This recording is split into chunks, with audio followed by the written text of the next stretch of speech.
I was very excited when Victoria told me that she was going to form a committee to have a Cesar Chavez event here at West Valley College. One reason was personal reasons, because my parents, my mother and my grandparents were farm workers. And I remember as a child seeing the Cesar Chavez and the farm workers marching and going into the San Joaquin Valley on the side of the road, and it's just something that really left an impression in my mind. Our guest speaker today is one of our San Jose High Alumni Association board members, and the Alumni Association is a huge resource for me, and that's why you'll see some people here working today, as well as our guest speaker. Just we all pitch in when there's an event, we all come together, and I'm just really proud to be a member of that. I would like to introduce to you Rudy Chavez Medina. He is the president of the Chavez Family Vision and also a board member of the San Jose High Alumni Association.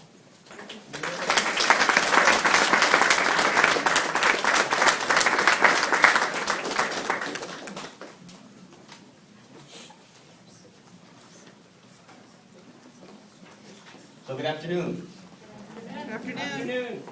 So rumor has it that some of you are here just because you're getting extra credit. Is that true? Raise your hand if you are. Don't lie. I'll give you more credit. Okay, but thanks for coming anyway. And if nothing else, you got to go to Dr. What is his class? Man, he was awesome. He's given the best rendition of Cesar history ever.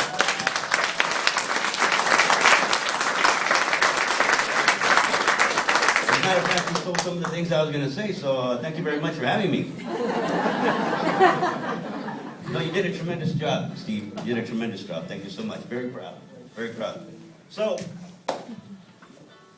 I get asked to come to a lot of different events, and my favorite ones are always coming to colleges and to high schools and to elementary schools. I was at an elementary school last night actually. And I was speaking to the group of children there and their parents about education and how important education is. And I think they need to hear that message early and often when they're young. You all are extremely lucky. You're extremely lucky for sitting here and being here today. Whatever got you here, keep working at keeping you here. Because you will make the difference. When Dr. Gaskin, talked about the power of one, look at the person next to you. And they're a person that has a power of one. And then they're going to look at you, and you're going to have that power of one too. Because you're here in an institution that's going to give you a great foundation to build your life. And you'll look back at this day, and you'll say, that crazy little fat guy was right. Because you'll be a doctor, or you'll be a lawyer, or you'll be, someone in an organization that is leading the organization. I see here in front of me nothing but leaders. I don't see any followers. You have to think of yourself that way. You are a leader. Cesar thought himself as a leader, and he was dedicated to a cause. You got to find your cause. What is it? Is it athletics? Is it being a CEO someplace? Is it being the leader of a farm worker movement? Whatever it is, you got to go for it. You got to capture it, because you can do it. You see, I was a farm worker also when I was a young kid, and I actually had to work to earn money to buy my own school clothes, and I helped the family, so that we could eat and stuff. And I didn't walk 6 miles in the snow or anything, but I walked 6 blocks past Story and King, and for anybody that knows that area, it's pretty rough. I even walked by Story and McKee sometimes, and I was just a quick runner, so nobody caught me, so I never got my butt kicked. But the thing is that you all have such a tremendous potential. Such a tremendous potential. Nobody should ever, and you shouldn't let them say that you don't. Never allow someone to degrade you, disrespect you. Because you are people that, with the power of one, because you are one, can make a difference in your lives and the lives of others. And that's what Cesar did. What helped Cesar was my grandparents. They're the ones that really taught him to go and have service to others. There's a story that we always tell the family of one time when Cesar and his brother Richard went to a neighbor's house because she wanted them to, those two boys, to move some furniture for her. And she just wasn't strong enough. So they moved a chest of drawers, and they moved a table, and they moved a bed, and they moved a couple of lamps. And she was so overjoyed, she said, here, mijo, here, son, here's a nickel. So she gave both of them nickels. This was like in 1932. A nickel was like $500 for us right now, right? And so they came home, and they were all excited. And they told their mom, mira, mama, tengo un nicle. Say, look, mom, I have a nickel. And my grandmother said, you take that back right now. Right now.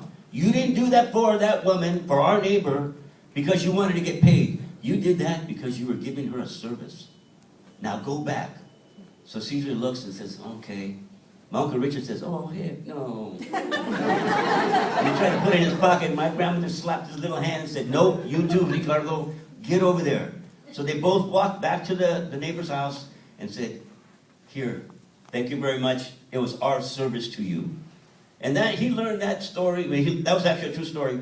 He learned that message back then. He lived it through his 66 years of life in giving service to others. And as Dr. Juarez said, you know, Cesar, first of all, when he was the head of the organization, he used to get tons and tons and millions almost of dollars of donations. Never did he ever take one single penny. As a matter of fact, he took a vacation one time. It was a 2-week vacation. And he was off in a very quiet place with his family when, no cell phone then, when someone came with a message that there was a critical situation in the Delano Vineyards. So he left. He left his 2-week vacation and only had 3 days. Those were the only 3 days that he had vacation in 34 years of being a leader. 3 days. His day was generally anywhere from a 14 to 18-hour day every day. You ever see, like right now, right, there's the campaign trail. The Republican candidates are out there, and they're working their butts off to try and beat Obama. And so their schedule is probably 14 to 16 to 18 hours a day. But then when November comes and they lose, then,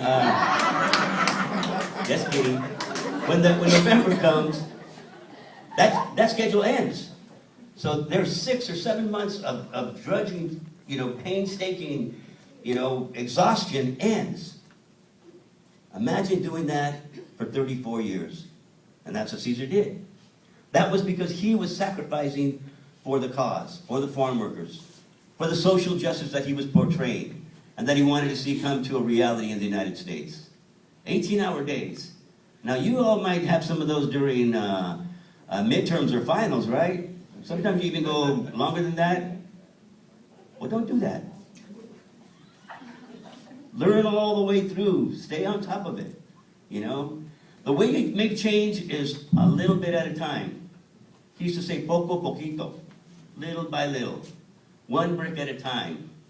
There's a great saying, and I forgot who said it, but they said when you're gonna approach a long, hard journey, the way to get there is one step at a time.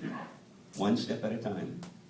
I'm just so pleased again to be here because my 2 sons and my daughter all came to West Valley College. My wife came to West Valley College and was a student here. I have a niece and 2 nephews that came to West Valley College. My daughter ended up graduating from San Marcos State in San Diego. She left after her graduation to go teach English in Thailand.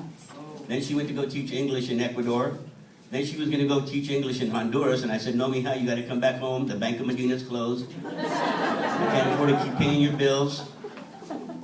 My oldest son, it took him much longer. He loved school so much.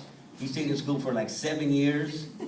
He finally graduated, and he went to graduated from San Jose State, and now he's completing his teaching credential at National Hispanic University.